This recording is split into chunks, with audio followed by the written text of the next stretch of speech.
Bab salat fi syu'urin nisa. Ini bab bersembahyang dalam selimut perempuan, yakni dengan mengguna selimut perempuan. Dengan sanadnya Imam Abu Dawud meriwayatkan daripada Aisyah radhiyallahu anha, beliau berkata Rasulullah sallallahu alaihi wasallam tidak bersembahyang dengan mengguna selimut kami ataupun lihaf kami. Syu'ur itu jamak, sama juga dengan luhuf itu lihaf ataupun selimut. Itu jamak. Ubaidullah berkata, ayah saya yang syak la yusalli fi syu'urina au luhufina. Yani yang syak itu ayah saya. Sama ada Aisyah berkata fi syu'urina ataupun luhufina. Yang syak dalam menyebutkan dua perkataan ini ialah ayah saya, iaitu Mu'adz. Bab rajul yusalli 'aqisan sya'rahu. Ini bab seseorang bersembahyang dengan 'aqisan sya'rahu, yakni dengan menyanggul rambutnya ataupun dengan melipat rambutnya.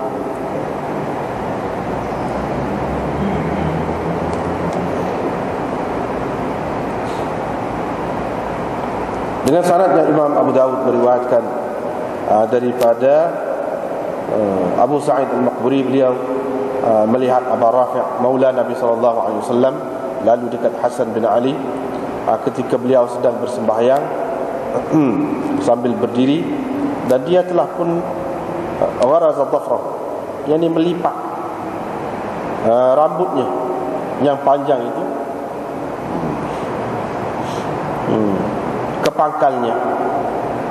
kepangkal rambut, buat macam perempuan lipat rambut fi qafahu, ke belakang tengkuknya. Abu Rafi' membuka rambutnya itu. Hasan pun berpaling kepadanya dengan marah. Abu Rafi' berkata, teruslah bersembahyang, jangan marah, kerana aku telah mendengar Rasulullah sallallahu alaihi wasallam bersabda, itu adalah bahagian syaitan. Maksud beliau tempat duduk syaitan, yakni tempat lipatan rambutnya itu. Dengan sanad yang Imam Abu Dawud meriwayatkan bahawa Quraib maula Ibnu Abbas menceritakan kepada perawi di bawahnya, iaitu Bukair, bahawa Abdullah bin Abbas telah melihat Abdullah bin Al-Harith sedang bersembahyang dengan kepalanya. Maksud kepalanya itu ialah rambutnya, dengan rambutnya maqus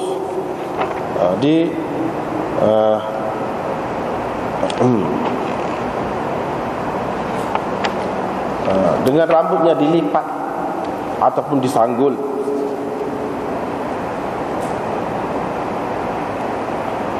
Min wara'i, dari sebelah belakangnya. Dia pun berdiri di belakangnya dan mula membukanya.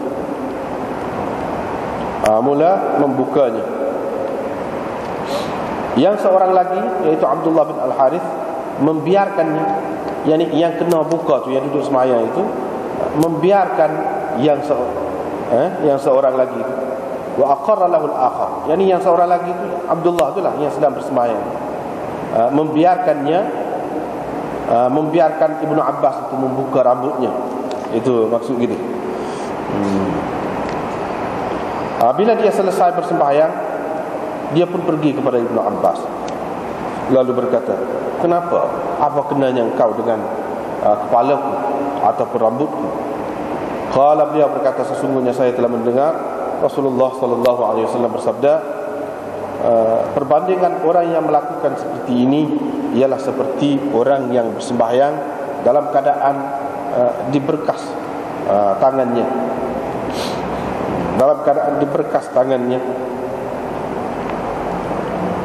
ataupun dalam keadaan terbelenggu. Bab salat fi an-na'l. Ini bab bersembahyang dengan memakai kasut.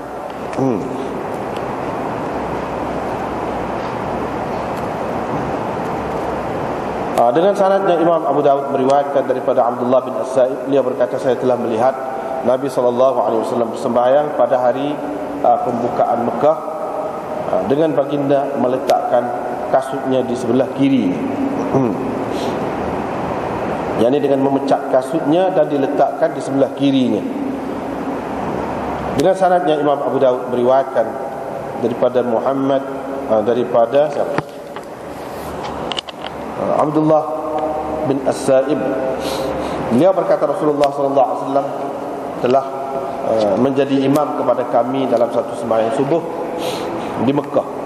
Baginda memulakan membaca surah Al-Mu'minin sehingga apabila sampai cerita Musa dan Harun ataupun cerita Musa dan Isa, Ibnu Abbad yang syak tentang menyebutkan Musa atau Harun, Musa dan Harun ataupun Musa dan Isa, itu yang syak itu ialah Ibnu Abbad.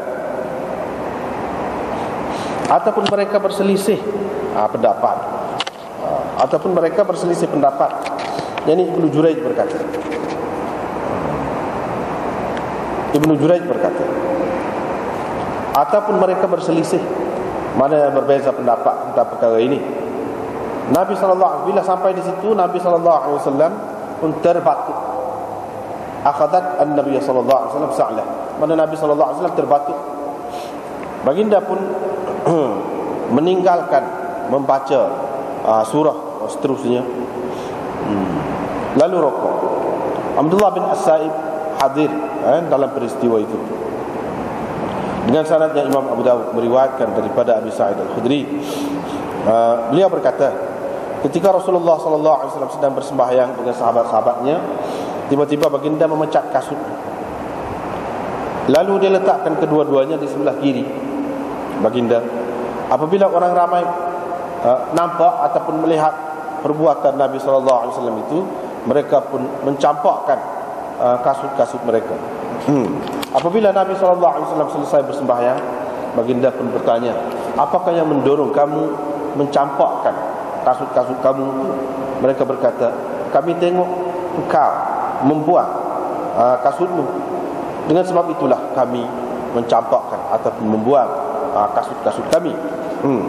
Terus Rasulullah SAW bersabda, sesungguhnya tadi Jibril datang kepadaku, dia menceritakan kepadaku bahawa ada kekotoran pada kedua-duanya, yakni pada kedua kasut saya lah. Waqala, dan dia berkata,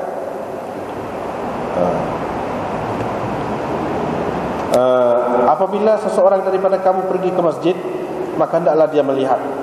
Kalau dia nampak pada dua ataupun kasut dia tu, dua kasutnya, yang ni kasut dia lah, kalau dia nampak ada apa-apa kekotoran ataupun sesuatu yang menjijikkan, falyamsah, maka hendaklah disapunya, wal yusalli fihima, dan hendaklah dia bersembahyang dengan memakainya. Dengan sanad satu lagi riwayat daripada Bakr bin Abdullah daripada Nabi SAW, hadis tadi juga, beliau berkata, pada kedua kasutnya itu ada khabath. Mana khabath itu sesuatu yang kotor lah. Beliau berkata pada kedua tempat itu khabath. Jadi pada kedua tempat itu khabath, yani ada kekotoran.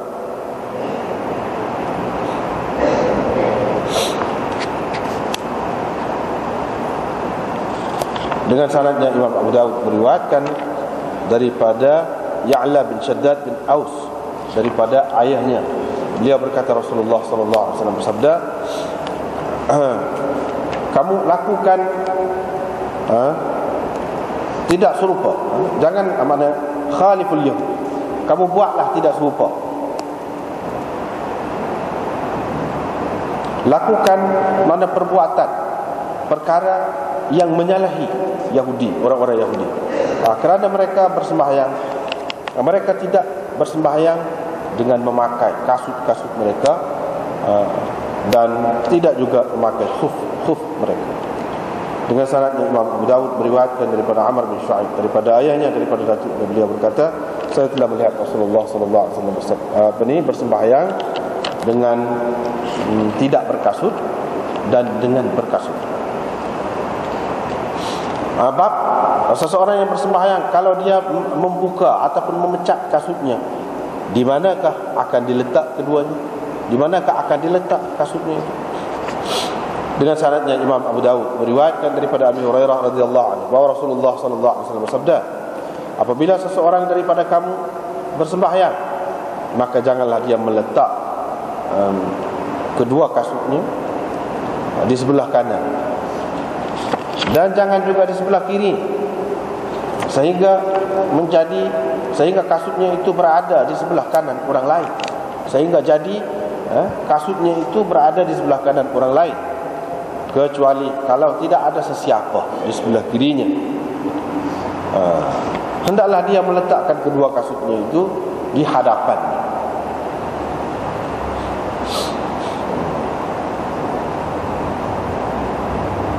Di hadapannya ataupun di antara dua kakinya, ini di belakangnya, di antara dua kakinya, di belakangnya sedikit. Diriwayatkan daripada Abi Hurairah daripada Rasulullah sallallahu alaihi wasallam, beliau bersabda, apabila seseorang daripada kamu bersembahyang, maka dia memecah kedua kasutnya, janganlah dia mengganggu ataupun menyakiti dengan kedua kasutnya itu sesiapa. Hendaklah dia meletakkan kedua-duanya di hadapannya ataupun di antara dua kakinya, yang di belakangnya sedikitlah, di antara dua kakinya ataupun di hadapannya, ataupun dia bersembahyang dengan memakainya. Itulah.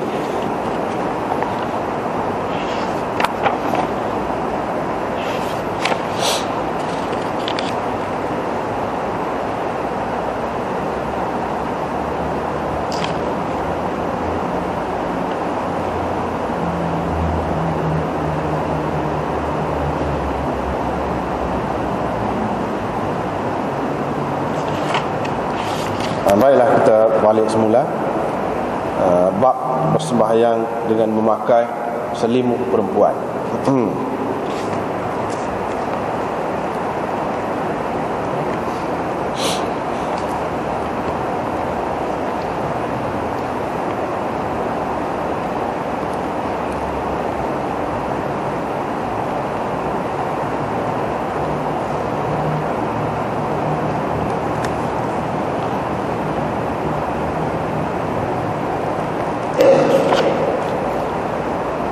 Tak apalah,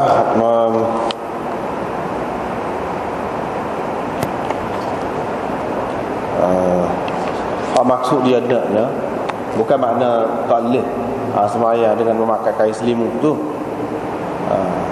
Yang Nabi SAW tak pakai, ni kata Aisyah tu, sebab takut ada sesuatu lah pada kain selimut itu, sesuatu yang merupakan najis ataupun kotoran. Takut-takut itulah. Bukan tak boleh dengan arti haram kau berdosa kau tidak. Tidakkan itu.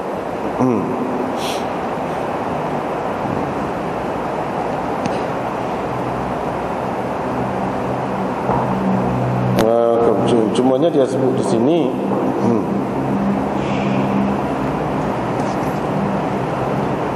dalam syarah tajuk ni dan hadis dia dengan sanad dia, matan dia berulang.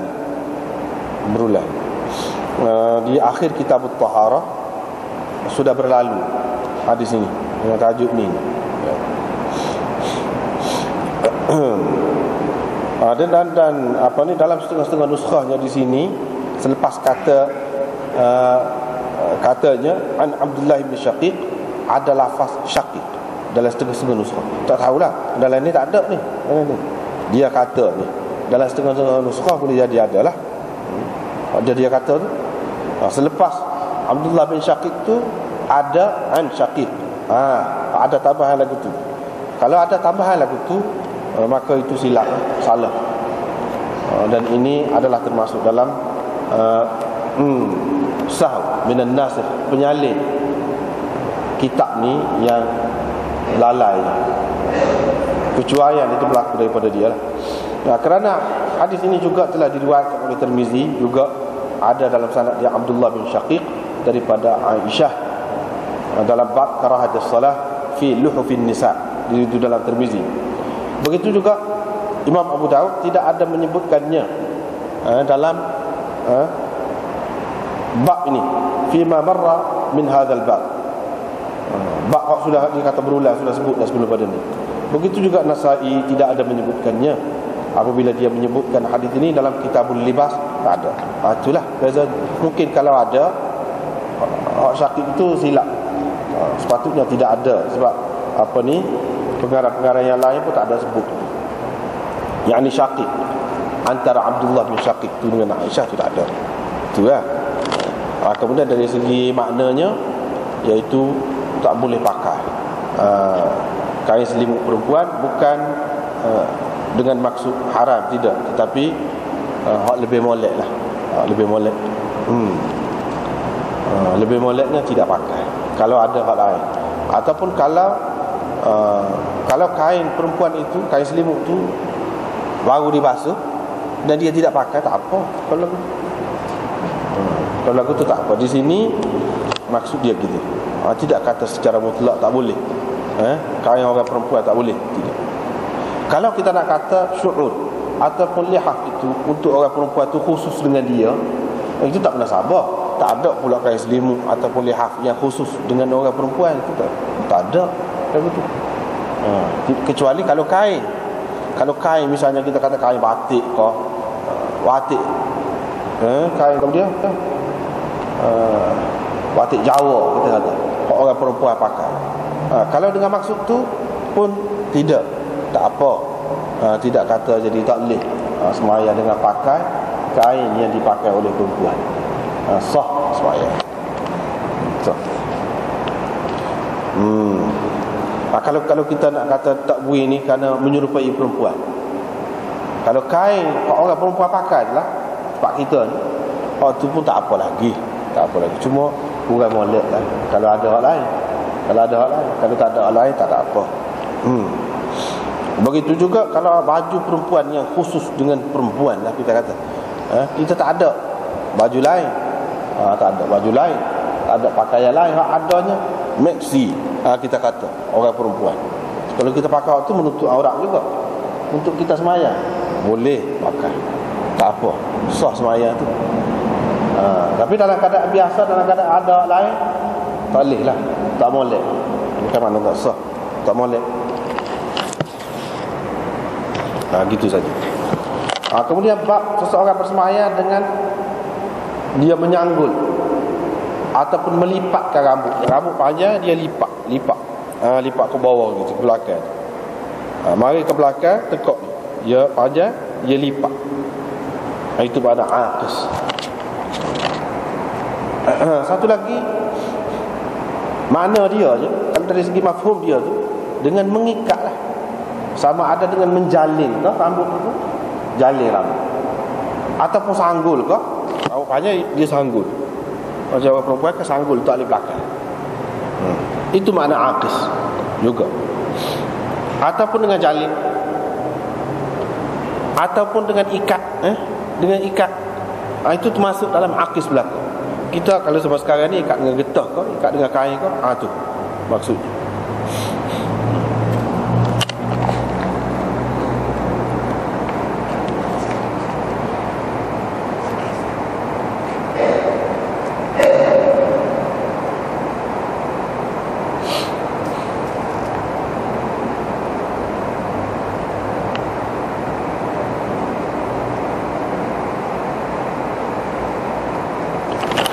Sebelum pada kita pergi hadis ni, kita tengok sanad dia dulu. Kalau ada kitab ni boleh tengok ni, iaitu Imran bin Musa bin Al-Ashdaq, Amr bin Sa'id bin Al-As bin Sa'id bin Al-As. Abu Daud dan Tirmizi hanya meriwayatkan satu saja hadis daripada dia. Ni iaitu hadis Abi Rafi'. Dalam Taqribut Tahdzib disebutkan dia ni maqbul. Maqbul ini lafaz ta'dil yang rendah, boleh diterima lah. Tidaklah kata tinggi sangat kedudukannya. Lepas tu Sa'id bin Abi Sa'id Al-Maqburi. Sa'id ini dia cerita daripada ayah dia Abu Sa'id. Nama ayah dia tu Kaisan Al-Maqburi Al-Madani. Dia di Maula Syarik. Waqidi berkata dia ni thiqah, kathir al-hadis, banyak meriwayatkan hadis. Matinya pada tahun 100 Hijrah, 100 Hijrah. Kalau kita tengok dalam kitab-kitab rijal ni, kadang-kadang dia sebut belaka orang-orang tidak diterima oleh ulama-ulama macam Waqidi tu pun dia sebut juga. Padahal dia ni orang tak pakai dia ni, Waqidi ni. Orang tak pakai, ulama-ulama tolak dia. Jadi kalau kita nak buat hujah setiap ulama sebut Waqidi kata gini, menunjukkan nak pakai hak dia, dah. Cuma ada dia sebut, masuklah dalam sejarah gitu. Seseolahnya kita nak pakai hak dia pula sini. Dah, tidak gitu maksud. Begitu juga hak lain-lain. Kalau kita tengok dalam kitab hadis ni, dalam kitab rijal, seseorang tu pendapat dia diambil berhubung dengan seseorang yang lain. Tidak bermakna ulama menganggap dia tu muktabar, kita boleh pakai dia. Tidak mesti begitu. Tak mesti begitu. Ibrahim Al-Harbi berkata dia ni kaji turun dalam kubur. Kaji turun dalam kubur waktu orang matilah. Sebab itulah dipanggil Al-Maqburi. Ada juga ulama yang mengatakan Umar menugaskan dia gali kubur. Sebab itulah orang panggil Al-Maqburi. Gelar dia.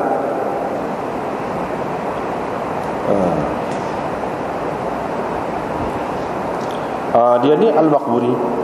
Nu'aim Al-Mujmir. Sebab dia suruh pasal ukub. Sayyidina Umar suruh pasal ukub lah. Suruh mewangikan, untuk mewangikan masjid. Tetapi ini pendapat saja, pendapat saja yang tidak kuat. Sebab apa? Sebab Nu'aim Al-Mujmir ini dia tak ada dengan Sayyidina Umar, tak ada.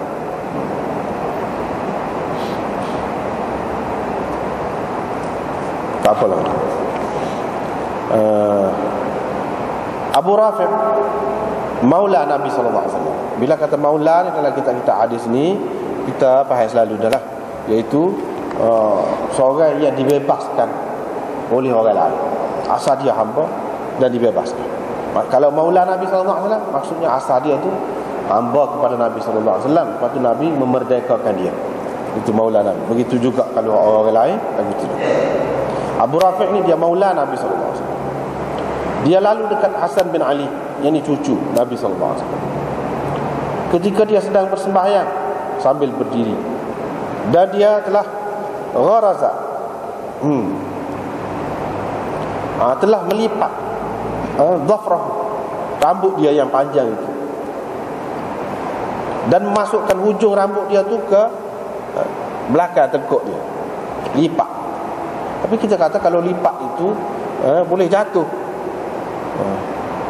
boleh jadi ada satu bentuk lipatan yang menyebabkan tidak jatuh.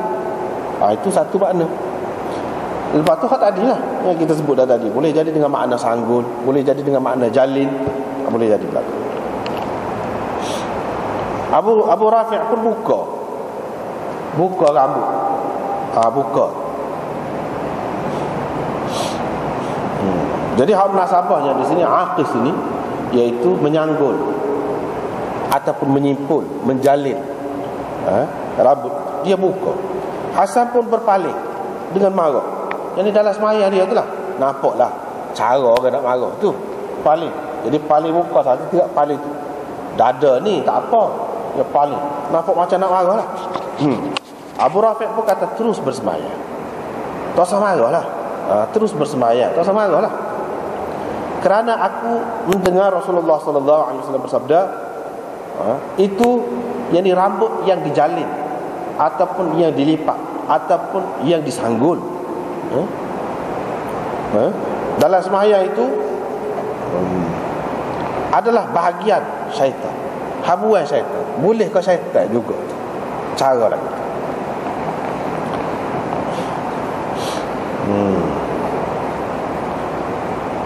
Maksud beliau ialah tempat duduk syaitan. Yang ini tempat simpul.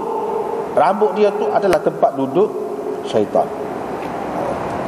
Gitu kan. Tak sujud marah lah. Tu maya tu. Sujud marah. Dia pun buka. Apa? Ini pun ada kalau kita tengok sekarang ni kan ada orang muda lah biasanya, budak-budak rambut panjang. Bila dia nak pergi sembahyang kan, dia ikat. Dia dengan getah ke dengan apa ke, dia ikat. Itu tak kena. Sebenarnya kalau rambut panjang, apabila bersembahyang tak perlu ikat. Bahkan dilarang ikat. Ikat ke sanggu ke pintal ke jalin ke, kita kata tak boleh berlaku. Hak moleknya lepas. Lepas. Sebab apa? Sebab rambut tu dia nak sujud juga. Hak mana nak jatuh tu biar jatuh. Hak mana nak jatuh, rambut apa yang mana nak jatuh biar dia jatuh. Artinya dia nak sujud juga. Itu dalam hadis yang lain lah Nabi SAW kata gitu. Jadi segala-galanya semua anggota dia nak sujud, rambut tu pun begitu juga, nak sujud juga. Ini menunjukkan bahawa ikat ataupun lain-lain cara lagi tu tak boleh. Boleh bahagian syaitan. Pasal apa? Pasal apa yang kata boleh ke syaitan tu? Pasal kita tidak mengikut sunnah lah, tidak mengikut kehendak Nabi SAW. Boleh syaitan selalu. Kita duduk berasa dengan cara lagu tu molek, lebih kemah. Tidak gitu. Tidak nak gitu. Lepas tu molek. Daripada sini juga setengah-setengah ulama mengatakan tak pakai kepiah tu, sokok tu lebih molek dalam sembahyang. Sebab apa? Kalau pakai dia semacam menyekat juga. Semacam sekat juga. Macam ikat juga. Rambut tu tak boleh jatuh. Dia faham daripada sini. Tetapi kita nak kata tak molek tu dengan arti makruh ke apa, tak boleh. Sebab apa? Sebab Nabi SAW selalu sembahyang pakai serban. Tu ada. Jadi kita nak kata sampai ke peringkat makruh tu tak boleh. Cuma kalau sebagai satu pendapat nak kata berdasarkan hadis ini molek, oleh kerana pakai kepiah saat itu dia menyekat, bolehlah dari segi pendapat gitu, istimbat daripada hadis. Tapi kalau nak kata hak pakai kepiah tu tak molek, jadi makruh ke? Tak boleh nak kata lagi. Bahkan hak pakai kepiah atau pakai serban itu juga termasuk dalam sunnah, boleh juga. Jadi maknanya kesimpulannya pada adanya ni, nak pakai ke tak pakai serupa. Bukan satu perkara yang mesti. Bukan satu perkara yang mesti hak kata lebih baik. Tidak. Tidak gitu. Sebabnya hak ni jelas ni mana dia rambut ni rambut panjang, lepas tu dia tidak pakai gapo-gapo. Mana kalau lepas rambut dia tak akan terlepas lah. Di sini. Lepas tu banyak lagi dalam riwayat-riwayat yang lain, Nabi SAW sendiri pun banyak kali juga sembahyang dia tidak pakai kepiah, tak pakai serban. Hak pakai pun ada juga. Kedua-duanya boleh. Jadi kita tak boleh pandang orang hak tak pakai tu sebagai satu kekurangan, tak boleh. Dan orang hak pakai tu pun kita tak boleh juga kata dia buat benda tak molek, tak boleh. Bahkan kedua-duanya boleh. Tak jadi masalah. Setakat hak ni kalau kepiah ataupun serban. Adapun ikat rambut panjang, itu tak boleh. Waktu semua kata tak boleh, tak molek waktu tu. Kalau ikat tak sah ke sembahyang? Sah. Sembahyang tu sah. Cuma habuan syaitan tu ada, tak molek. Kalau ikat ataupun sanggul ataupun jalin ke rambut tu tak molek. Hak moleknya buka. Kalau pakai kepiah pun rambut ni buka, jangan ikat. Kalau tak pakai pun lagu tu juga. Cuma kena ingatlah, jangan sampai rambut itu menudung habis dahi itu. Jangan sampai lagu tu. Ataupun kalau orang tu rambut dia tu memang rambut tu jatuh ke sini, jatuh ke dahi ni, dan rambutnya tebal jatuh ke dahi ni, sampai tak kena dahi, itu tak boleh. Tak boleh. Kalau mengikut dalam mazhab Syafi'i ke apa, tak boleh. Sampai tak sah sembahyang tu, dia kena dahi ni. Jadi kena peringatlah. Tapi kalau orang tu rambut dia memang tak menudung ataupun tutup sikit ya, tidak semua bahagian, tak apa lah tu. Tak apa. Ulama yang mengatakan molek pakai sokok atau piah atau serban tu, salah satu sebabnya dia takut rambut tu mari ke depan lah, tudung dahi. Sebab tu takut tudung dahi. Sebab tu molek kita pakai tu. Sebab dia menahan daripada menutup dahi.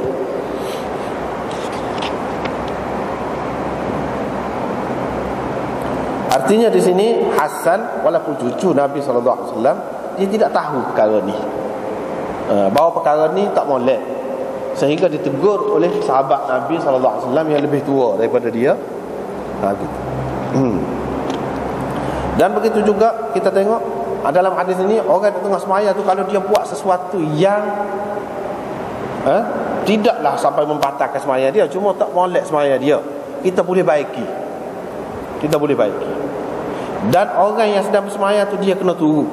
Kalau sekiranya orang yang membaiki dia tu dia tahu orang yang pandai, lebih pandai daripada dia, kena tunggu. Jangan buat kerah.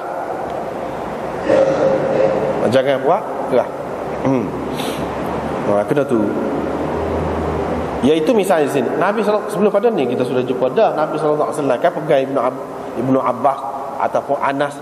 Ada beberapa hadis lah yang kita sudah baca, dia duduk alik kiri ni, dia pusing tak alik kanan. Itu maknanya ubah keadaan, tak apa lah gitu. Bahkan molek buat gitu. Kita tidak tengok saja. Kalau kita boleh buat dengan tindakan kita lah, molek kita buat gitu. Macam di sini. Itu yang pertama. Yang kedua, timbul marah, timbul perasaan apa-apa dalam semaya itu tidak membatalkan semaya. Macam di sini, dia paling dengan marah, nampak macam orang marah lah, ada marah lah, tak apa. Kalau lah marah, perasaan marah tu tak molek, maka tentu dia tidak buat benda ni, sebab benda ni menimbulkan kemarahan orang. Nanti biar lepas semaya. Tidak, baiki perkara yang tidak baik dalam semaya itu lebih utama lagi daripada kita jaga dia marah, perasaan dia, kita baiki. Itu apa yang kedua. Yang ketiga, paling dalam sembahyang itu tidak membatalkan sembahyang. Jangan paling dada sudahlah. Kalau paling gini tak apa, tak molek tu soal lain, tapi tidak membatalkan sembahyang.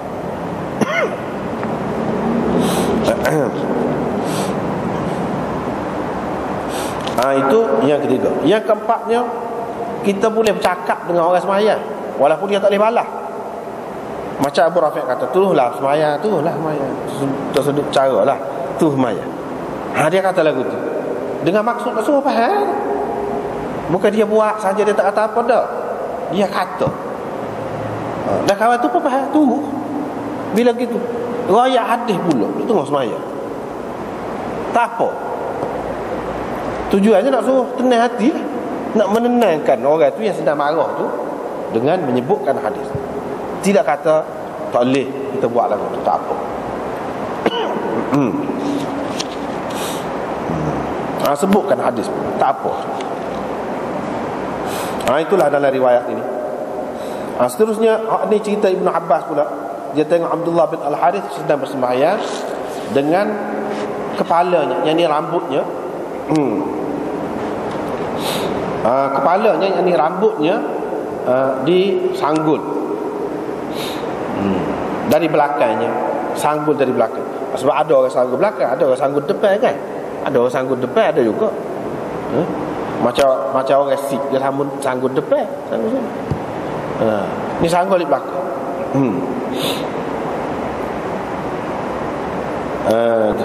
Jadi dia kata kepalanya di sini ra'su, kepalanya ini termasuk dalam bab itlaqil mahal wa iradatil hali.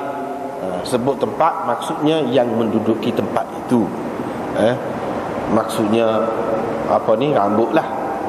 Itu biasa digunakan dalam bahasa Arab. Bahasa kita pula gitu juga. Kita kata cukup kepala, cukup rambut. Bapa yang sebut kata cukup kepala tu sebab rambut tu duduk di kepala. Jadi tidak salah kita kata cukur kepala, padahal yang dicukur tu rambut. Itulah dalam bahasa Melayu pula gitu.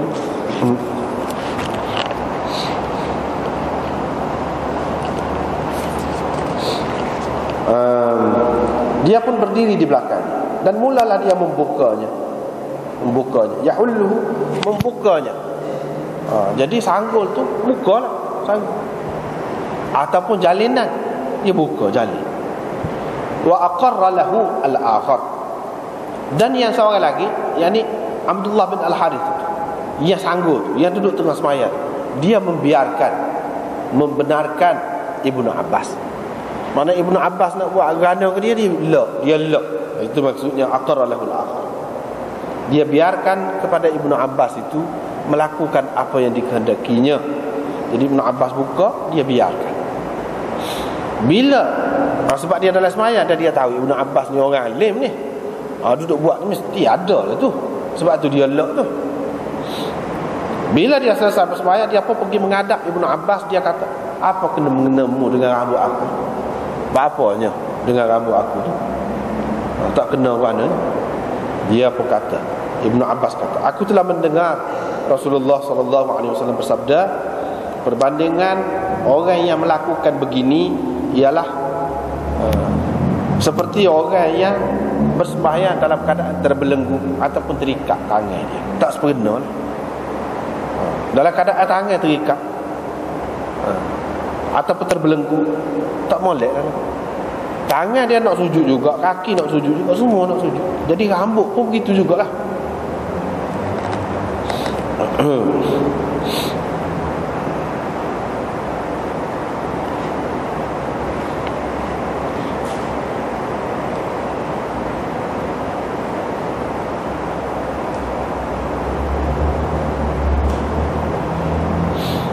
Jadi hadis ini dalam syarah dia kata, tangan kedua-duanya nak sujud, seperti mana rambut di kepala tu pun nak sujud juga.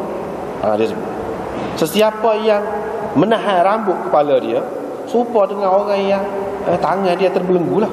Sebab ada diriwayatkan daripada Nabi SAW, itu baginda bersabda, aku diperintahkan supaya bersujud di atas 7 tulang, dan diperintahkan agar aku tidak mengikat rambut. Itu ada dalam hadis. Di sini ada.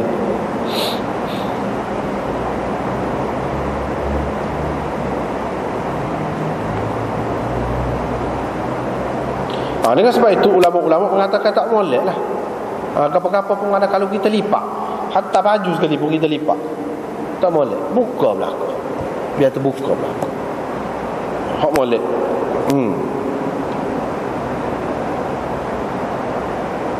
Di sini dalam kitab ni pun dia ada sebut. Jadi tak molek lah ikat tu. Kalau katakanlah rambut panjang. Jadi rambut panjang ni, cerita rambut panjang ni zaman dulu memang umum benar. Umum benar. Nabi SAW pun rambut panjang.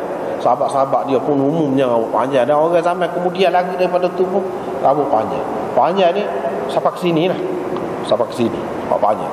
Ada lagi rambut panjang lagi sampai ke belakang pun ada. Orang lelaki. Jadi beza dia dengan orang tinanya ada janggut tu lah.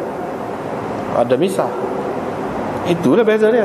Kalau dari segi rambut tu memang panjang. Tetapi kalau mengikut sunnah Nabi SAW sekat ni, tetapi ada ulama-ulama sampai ke belakang ni ada rambut. Mana panjang seperti orang tina. Ini dia berkait dengan uruf lah, uruf masyarakat. Jadi kita benda hak lagu ni nak kuat sangat, nak tekan sangat pun tak boleh juga. Moga memang dibuat zaman dulu, zaman Nabi SAW pun ada sahabat-sahabat pun buat lagu tu, ulama-ulama besar pun ramai. Memang rambut panjang. Cuma hak tak boleh ni rambut panjang tu dengan perbuatan ataupun tindakan yang lain. Waktu tu hak masalahnya macam sekarang ni rambut panjang ni tiru siapa? Tu yang ditiru tu siapa? Kalau yang ditiru tu orang boleh, orang baik, memang tak jadi masalah. Perangai-perangai dia hak lain pun dia turut jugalah. Masalahnya sekarang ni dia tu rambut tu bukan setakat rambut tu, hak lain-lain tu, perangai-perangai hak lain. Hak tu ya jadi tak moleknya, bukan rambut tu sendiri panjang tu tak molek ya. Dari segi agama tidaklah begitu. Begitu juga rambut pendek ni, kalau dulu sebelum pada timbul fashion lah, kita kata fashion pendek ni, dulu ulama-ulama pandai pelik ni orang rambut pendek perempuan kita ni. Bahkan setengah-setengahnya dia kira sebagai qazak ni, qazak yang dilarang. Tetapi sekarang ni orang berasa pelik orang panjang tu. Ini berkait dengan uruf, dengan penerimaan masyarakat umum, masyarakat semasa. Ke mana-mana pun boleh. Hak maksud qazak yang sebenarnya yang dilarang, yang ulama ambil daripada hadis larangan dia tu, bukanlah seperti rambut pendek seperti kita ni. Hak kita panggil guti ni. Hak sebenar-benar maksud qazak itu ialah cukur sebahagian, simpan sebahagian. Sekarang ni pun ada juga orang buat lagu tu. Kan macam-macam kan, ada sekarang ni pang lah macam-macam. Dia buat gitu rambut sini cukur, ataupun tahu sini kau cukur atas ni, kau tak kira lah. Itu tak boleh. Itu tak boleh. Hak Nabi SAW larang, dan itulah yang dimaksudkan dengan qazak. Kalau gunting lagu ni dengan maksud supaya lebih comel, lebih kemas, dan kita pun tidak jadi susah untuk menjaga rambut tu. Begitu juga mungkin berasa berat kepada orang yang tidak biasa rambut panjang. Dia berasa berat, susah. Sabuk kadang-kadang mari ke depan, tunjuk sikit mari ke depan, susah. Dia buat pendek. Kerana tu tak jadi masalah. Itu tidak termasuk dalam qazak yang dilarang oleh ulama-ulama. Tapi nak ceritanya ulama-ulama dulu dia, oleh kerana rambut pendek ni, cara rambut pendek ni tak ada, sehingga sebahagian daripada mereka mengatakan rambut pendek walaupun gunting itu pun qazak. Keliru. Sebenarnya qazak tidak gitu. Tetapi setengah-setengah ulama kata gitu. Apabila berlalu zaman tu, zaman sekarang ni, mari kalau kita tengok orang panjang, tu pula boleh. Begitulah perubahan zaman. Ni dari segi Islam ni tak ada apa, ni boleh berubah. Boleh berubah atas penerimaan orang lah, atas penerimaan orang. Dari segi semata-mata rambut panjang ke apa tu, itu tidak salah. Rambut pendek pun tidak salah. Salahnya kalau dengan maksud kita ikut siapa. Kalau rambut pendek pun kalau dengan maksud nak ikut orang-orang tertentu, fashion-fashion tertentu, orang-orang tu tidak baik, ikutan yang tidak baik pun tak boleh juga. Tidak kata rambut panjang saja, rambut pendek tak boleh juga. Begitulah, bukan masalah rambut saja, masalah gaya lain pun lagu tu juga. Tapi kalau semata-mata kita berasa selesa, sedap, kita pakai gitu, memudahkan kita, tak jadi masalah apa-apa yang kita nak pakai ni. Dari segi agamanya begitu. Misalnya kita nak pakai seluar, kita nak pakai kain, kita kalau nak berlari, nak unggah, kalau kita kata lebih selesa pakai seluar, kita pakai seluar. Pada ketika itu tak jadi masalah. Pada ketika ni duduk di rumah nak selesa pakai kain, misalnya pakai kain, tak ada jadi masalah atas kita.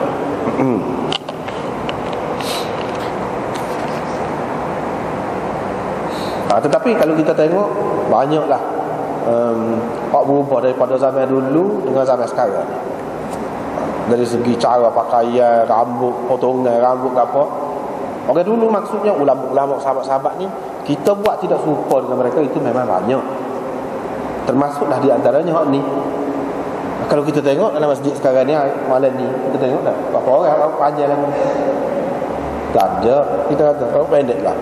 Kalau zaman dulu nak cari rambut pendek lagu kita, dia tak ada. Semua panjang lah. Semua panjang belakang. Mana duduk dalam masjid, panjang belakang. Tetapi perkara ni, walaupun satu ketika dulu orang umum buat, tidak semestinya kita molek buat. Orang kemudian tak semestinya kita ikut, semata-mata ikut itu tak ada kelebihan. Tak juga. Ini termasuk di antara perkara yang boleh berubah mengikut zaman, mengikut penerimaan umum, boleh berubah. Masalah potongan rambut, potongan baju, pakaian apa itu boleh berubah. Tak jadi masalah lah kepada kita orang Islam. Ada perkara yang tidak boleh berubah, tak boleh berubah. Ada perkara yang boleh berubah. Bab salati fil na'am. Ini bab bersembahyang dengan memakai kasut. Dengan memakai kasut. Bolehkah bersembahyang dengan memakai kasut? Kalau kita tengok di sini dalam riwayat yang pertama, Abdullah bin As-Sa'ib berkata, aku telah melihat Nabi SAW bersembahyang pada hari Fathi Makkah, dan baginda meletakkan kasutnya sebelah kiri. Dia bersembahyang dengan tidak pakai kasut. Ini menunjukkan kalau kita tengok hadis-hadis ni, ada hak sembahyang pakai kasut, ada hak sembahyang tidak pakai kasut. Begitu. Hadis yang pertama ni menunjukkan tak pakai kasut. Nabi SAW pecah. Dan hak ni kira-kiranya di antara yang terakhir, di antara hak akhir, iaitu sembahyang dengan pecah kasut. Iaitu sebab Fatih Makkah ni pada tahun yang ke-8. Mana kira kemudian tu lewat juga. Lepas pada tu riwayat daripada Abdullah bin As-Sa'ib lagi. Dia kata Nabi SAW sembahyang subuh, dia jadi imam kepada kami di Mekah. Dia mulakan surah Mukminin sehingga dia baca. Bila sampai cerita Musa dan Harun ataupun cerita Musa dan Isa, Ibnu Abbad syok. Hak ni, cerita Musa dan Harun ke ataupun cerita Musa dan Isa. Hak tu Ibnu Abbad yang syok. Yang ni perawi lah, Muhammad bin Abbad bin Ja'far. Gitu. Awi ikhtalafu, ataupun mereka berselisih pendapat. Ni kata siapa? Kata Ibnu Jurayj. Yang ni perawi di bawah lagi daripada Ibnu Abbad tadi. Ibnu Jurayj mengambil daripada Muhammad bin Abbad. Ibnu Jurayj kata ikhtalafu, mereka berselisih pendapat.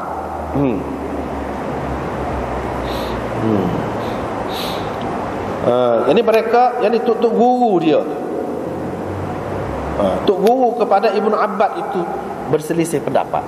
Ada yang kata begini, ada yang kata begini. Siapa tuk guru kepada Muhammad bin Abbad itu? Iaitu Abu Salamah, Abdullah bin Musayyab dan Abdullah bin Amar. Itu tuk guru dia.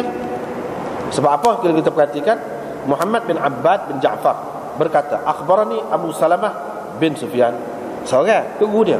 Wa Abdullah bin Musayyab, dan Abdullah bin Amar, 3. Jadi ikhtalafu ni siapa yang berselisih sini? Yang berselisih di sini tuk guru kepada Ibnu Abbad itu, Muhammad bin Abbad itu. Sebab tuk guru dia ramai, sebab tu dia kata ikhtalafu, ramai dalam bentuk jamak.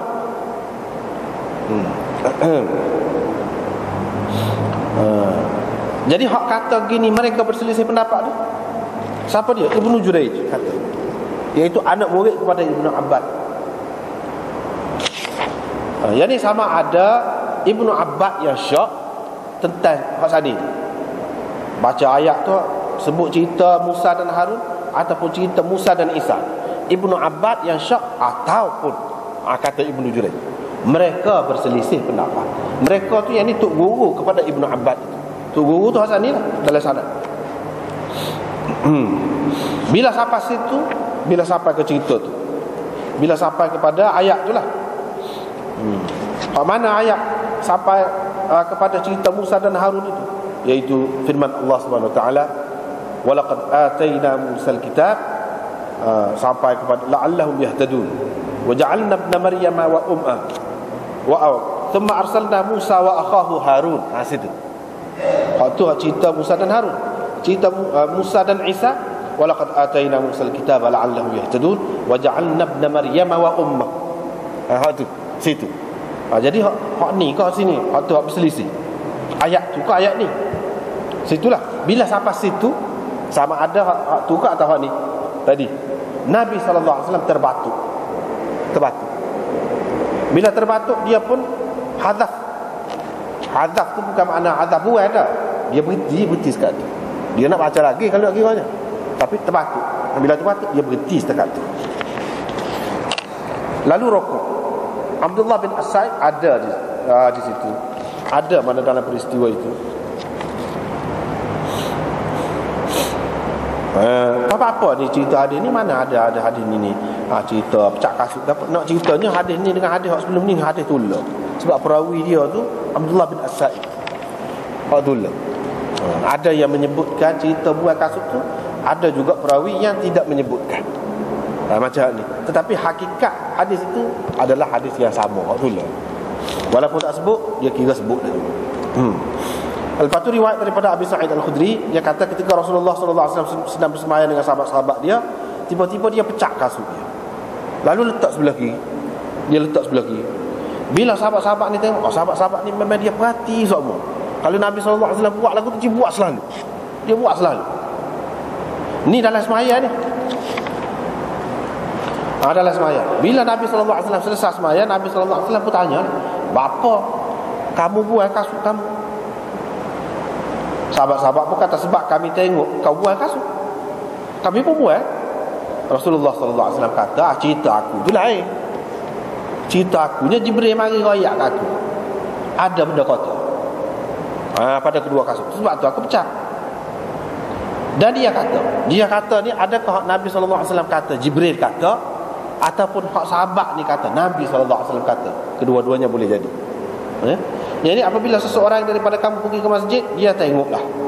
Kalau dia nampak ada sesuatu yang cemar ataupun sesuatu yang kotor di kasutnya itu, maka dia sapulah. Kalau boleh sapu. Dan semayalah dengan pakai kasut tu. Hadis ini jelas menunjukkan pakai kasut dalam sembahyang. Jadi Jibril mari royak kat aku, ada benda cemar. Sebab tu aku pecah. Ini menunjukkan pegangan kepada ulama-ulama yang mengatakan kalau seseorang itu dia tidak tahu pada kepiah dia ke ataupun pada baju dia ke ada sesuatu yang kotor, bila dia tahu, dia pecah selalu, tak apa, dan dia teruskan sembahyang, tidak kata batal sembahyang dia. Tapi kalau dia nak mula sembahyang tu dengan pakar, dia tahu hak kotor, tak boleh lagu tu. Inilah hadisnya, pegangan mereka. Tetapi ada juga setengah ulama yang mengatakan bahawa kalau dia tahu, tengah tu pun jadi batal juga sembahyang dia. Ada juga, tapi pendapat itu tidak kuat. Hak lebih ramainya mengatakan kalau dia pecah selalu, kalau dia pecah selalu, tak apa. Jadi kita kata pecah baju ni payah juga. Payah pun tak apa, pecah. Asalkan selalu ni tidak semesti. Kalau payah bolehlah kita kata pegang, tahu selalu. Bolehlah tahu selalu. Misalnya kawan kita royak kan, kita pun pegang hak dia tu, kita pecah selalu, tak apalah. Tapi kalau baju nak boleh pecah tu lama kat dah juga. Lama pun tak apa, sebab kita dalam usaha memecah. Gitu. Dia kira tak apa, dia pegang hak ni. Artinya Nabi SAW tidak nak suruh sahabat-sahabat tu pecah kasut, sebab dia tu ada sebab pecah kasut. Apa ya sahabat-sahabat dia pecah kasut? Maknanya kalau tak ada apa-apa, tak apalah, boleh lah. Kalau dia sebelum pergi sembahyang tu dia nampak benda hak cemar sikit di kasut dia, dia sapu. Lepas tu pakai. Gitu. Jadi dalam riwayat ini khabah, mana kotoran. Lepas pada tu hadis Nabi SAW kata, kamu buatlah biar tak serupa dengan orang-orang Yahudi. Orang-orang Yahudi ni sembahyang tak pakai kasut dan tak pakai khuf. Jadi kamu pakai kasut, pakai khuf sembahyang. Lepas tu riwayat satu lagi, Nabi SAW bersembahyang dengan tak pakai kasut dan dengan pakai kasut. Mana Imam Abu Dawud mari belaka ni, dia nak ayatnya dalil masing-masing ulama. Dalil masing-masing ulama, ada pakai, ada tak pakai. Jadi ini masalah sikit. Itu sebab kita kata banyak perkara zaman dulu, hatta di zaman Nabi SAW sendiri pun dilakukan, tidak semestinya dan tidak sebaiknya kita lakukan di zaman kita. Sebab apa? Dia ada hal dia ataupun keadaan dia yang tersendiri, ada keadaan dia yang tersendiri. Supalah masalah pakai kasut. Jadi pakai kasut ni, kasut ataupun selipar kita kata, di sini dalam hadis ni mana pakai. Jadi lagu mana? Tidakkah kalau bila pakai kasut ni ada benda cemar? Kalau dalam riwayat kemudian saat ni dia sebut kalau ada cemar sapu gitu saja, ada ide. Lagu mana? Lepas tu kalau kita kata pakai kasut, pakai selipar naik atas masjid, tidakkah jadi cemar masjid ni? Pun pergi sembahyang dalam masjid ni, Apabila pergi ke masjid, dia kata suruh pakai kasut. Lagu mana? Adakah kebanyakan ulama pakai hadis ni? Dan kita tengok sama sahabat, hak mana hak lebih banyak? Dan adakah hak ni sunnah? Adakah hak ni sunnah dengan arti molek kita buat? Lebih baik kita buat? Tidak gitu. Sebenarnya dalam perkara ni dia ada beberapa pendapat. Dulu kita nak cerita je. Pendapat ulama-ulama dalam mazhab Hanbali, Hanabilah, ramai di antara mereka mengatakan sunnah. Memang sunnah. Memang sunnah. Sekiranya kasut itu bersih. Kasut itu bersih. Dah jalan pun bersih. Memang molek. Bukan sekadar molek, sunnah kata dia. Kalau dalam keadaan tu bukan makna lepas tu tak pakai kasut tak sunnah. Sunnah juga. Sunnah juga. Lepas tu di mana hadis hak tadi yang kita baca tadi, umirtu an asjuda ala sab'ati azum, aku diperintahkan supaya sujud di atas 7 tulang termasuklah kaki. Kalau pakai kasut tak rapat tu. Dia jawab, buat dia jawab itu kecuali kalau pakai kasut. Dia jawab gitu. Hak kata kena lantai ni mesti kena lantai. Kalau tak pakai kena. Kalau pakai tak apa, jadi terkecuali. Itu kata mereka. Syaratnya kena bersih lah. Bersih. Itu yang pertama. Tetapi jumhur ulama, baik dalam mazhab Malik ataupun Syafi'i ataupun Hanafi, mengatakan tidak. Paling tinggi hak ni hak pakai kasut ataupun selipar di tengah semaya ni mustahab saja. Molek saja. Molek. Mana kalau orang nak pakai molek juga, boleh juga. Boleh. Molek. Dalam keadaan seperti tadi juga bersih. Kalau dia nak pakai pun molek juga. Sebab apa Nabi SAW ada pakai. Tetapi khilaf pula di antara dia tu. Kasut lagu mana boleh pakai. Kebanyakan ulama-ulama dalam mazhab Syafi'i, dia terima hak ni, dia kata kasut ataupun selipar yang mana tidak menghalang hujung kaki tu kena lantai ataupun kena tanah. Tetapi kalau kasut tu betul-betul menutup, tak boleh, kata dia. Hak zaman Nabi dulu, hak Nabi guna tu kasut hak tak ada menutup hujung jari. Mana hujung jari dia kena juga, jari kaki tu kena juga di tanah ataupun di lantai. Hak lagu tu tak apa. Kalau tidak tak boleh. Dia kata gitu. Dan hadis ini mereka kata Nabi SAW perintahkan ini, suruh ni dengan maksud nak menyalahi Yahudi supaya tak serupa dengan Yahudi. Sebab Yahudi bila masuk ke tempat ibadat dia pada masa tu, dia pecah kasut.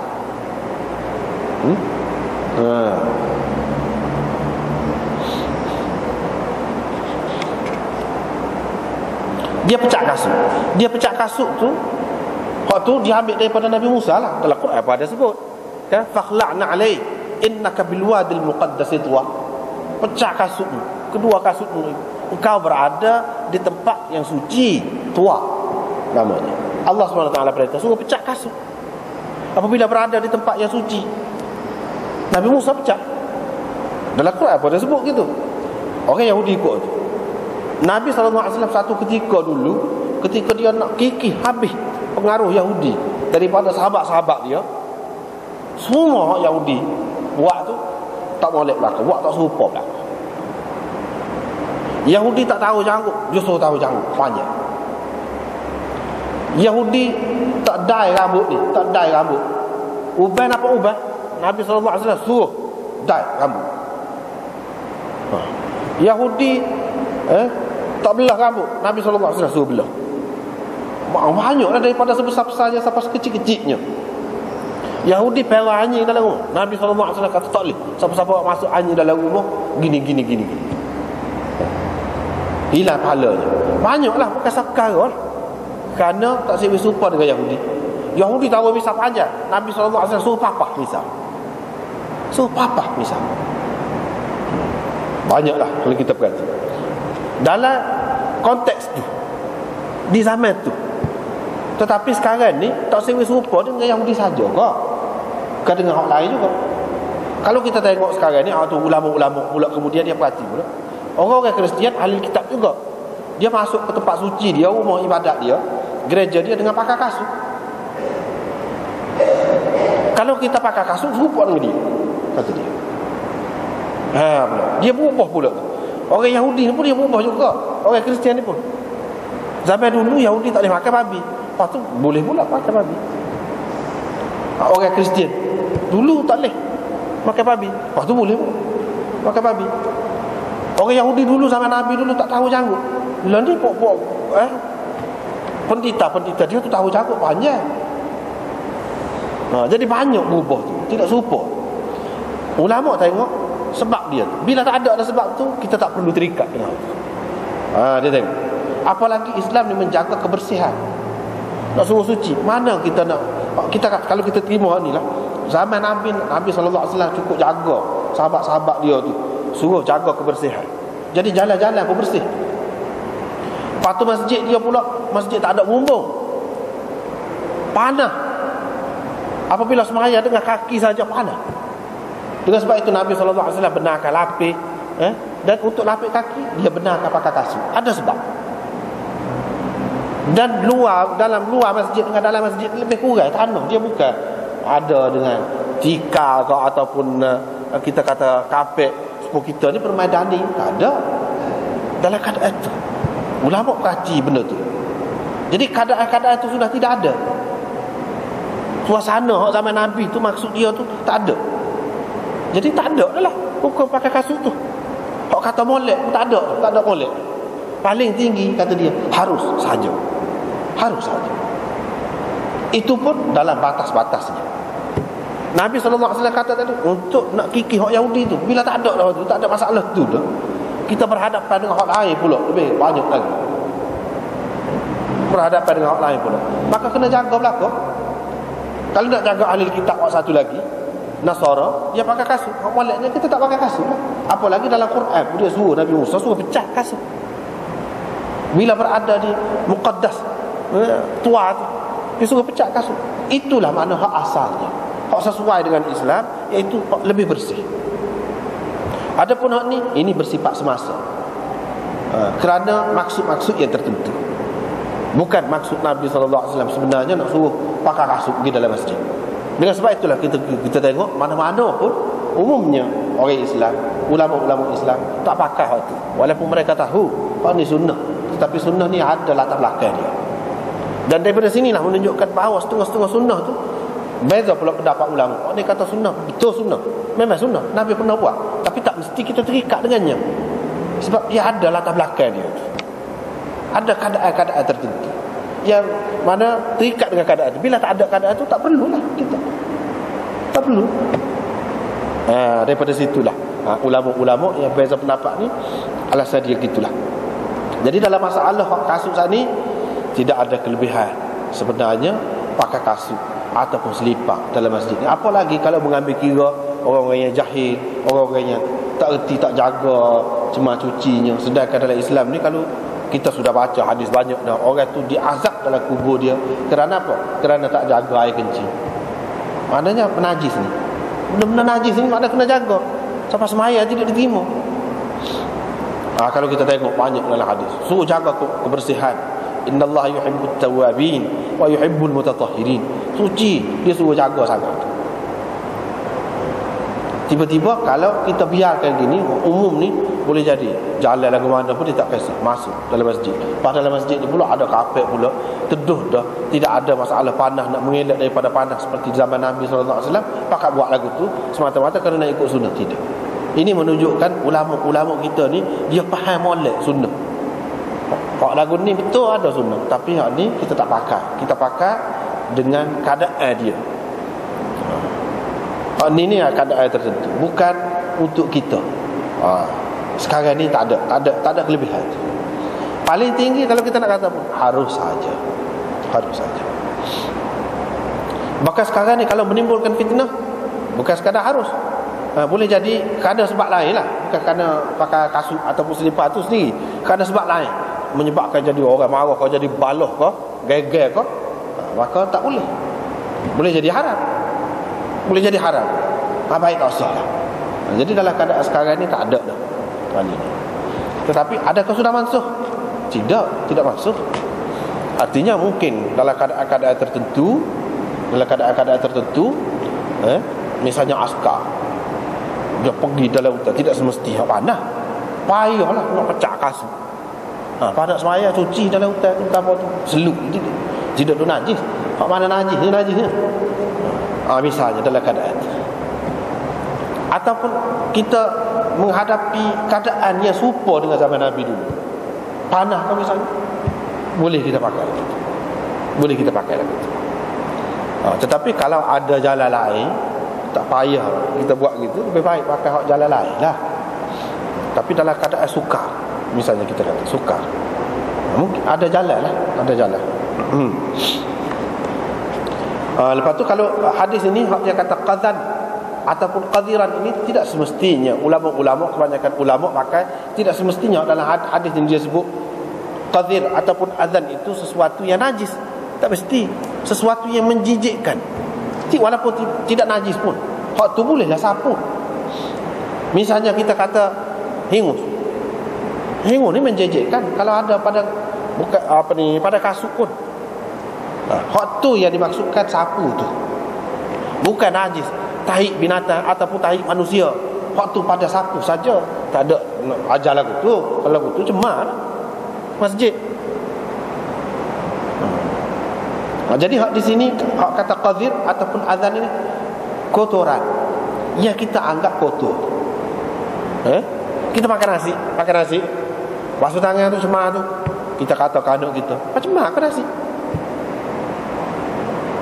Lauk tadi tidak tu najis, tapi apa kita kata cemar juga. Serupa juga sini. Hak ni dia kata cemar kotor tu nisbi saja, bukan sebenar-benarnya dia termasuk dalam arti najis. Tidak. Kalau najis, apa makna Nabi SAW suruh sapu gitu saja?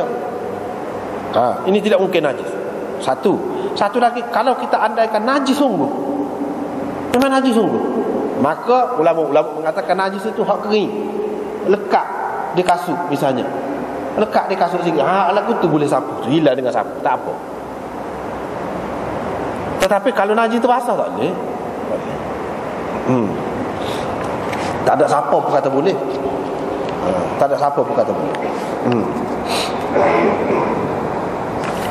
Begitulah.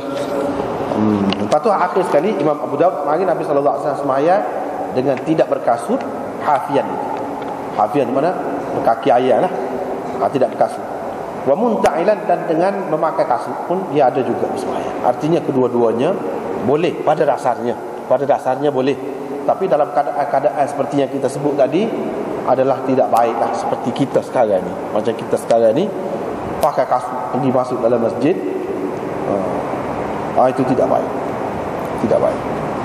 Bahkan termasuk ulama-ulama mengatakan su'ul adab, tidak beradab, biadab, termasuk dalam biadab. Dalam keadaan kita ni tidak boleh kita kata semata-mata pakai kasut bersembahyang itu biadab, tak boleh. Kita boleh kata itu sebab Nabi SAW sendiri pun ada pakai dalam keadaan kita ni. Sebab apa? Sebab yang ada zaman Nabi itu tak ada di zaman kita. Babu musalli idza khala'ana alaihi aina yad'uhuma. Nak letak di mana kasut ni? Jadi kesimpulannya dalam hadis ini, tak boleh letak balik kanan, tak boleh letak balik kiri. Kalau balik kiri ni ada orang, kalau kita dah lesah lah, balik kiri ni kalau kita letak balik kiri, bagi orang balik kanan dia tak boleh. Supaya dengan Nabi SAW tak boleh ludah, suruh ludah balik kiri itu kalau tak ada orang. Kalau ada orang tak boleh. Dulu kita sudah jumpa dah. Tetapi letak di sebelah depan tu mana? Atas pada kepala kita lagi. Biar ada satu ruang. Katakanlah kalau kita nak letak kasut, boleh letak kasut. Kalau kita bimbang akan dicuri ke, akan hilang ke apa, kita kata boleh. Tetapi keadaan di tempat kita ini pun tidak sesuai. Tapi setengah-setengah negeri memang dia letak, ada ruang antara soft tu tempat kasut. Boleh kita letak situ. Wak naik atas masjid, letak situ. Boleh. Tidak kata kasut ni tak boleh wak naik atas masjid, tidak. Ni kalau tidak tempat sembahyang dalam bekas dia tadi, kalau cemar sikit pun tak apa. Dah kita nak naik letak situ. Itu makna baina yaday, baina rijlai. Baina rijlai itu makna depan dia. Depan tu mana? Mana tempat kita sujud, kepala kita atas sikit. Atas sikit. Setengah-setengah negeri dia ada ruang dia. Ruang untuk letak kasut situ. Boleh juga. Ataupun baina rijlai itu maknanya antara dua kakinya di belakang sikit. Supaya juga. Maknanya kepada orang yang duduk dalam sah ni, dia letak bawah dia. Bagi orang di belakang ni, atas kepala dia lah. Boleh, tak apa. Tak apa ke mana-mana pun tak apa. Tetapi kalau alik kiri ni orang tak ada, kita boleh letak alik kiri. Boleh. Tak apa. Jangan menyakiti orang. Kalau payah sangat dan kasut kita suci, pakailah. Pakai kasut. Tak payah pecah-pecah. Ni dalam hadis ni. Yang kita sebut tadilah. Pakai ni dalam keadaan pada masa tu. Dalam keadaan tertentu. Tapi dalam keadaan biasa, umumnya seperti di tempat kita ataupun mana-mana pun sekarang ni, orang tak pakai dah kasut. Jadi cara nak letak kasutnya, kalau ada di luar masjid tu, di tangga, dekat tangga tu, ataupun kalau setengah-setengah negeri bahaya, tak boleh. Nak mana? Teruknya. Orang Islam. Teruk. Tidak orang kafir yang curi tu, orang Islam juga. Jadi dia sediakan dalam masjid satu ruangan depan kita ataupun belakang kita sebab letak kasut. Boleh juga, tak apa juga. Inilah hadisnya. Jadi tidak salah buat kita. Buat naik kasut atas masjid tak salah. Bab salat ala al-khumrah. Wallahu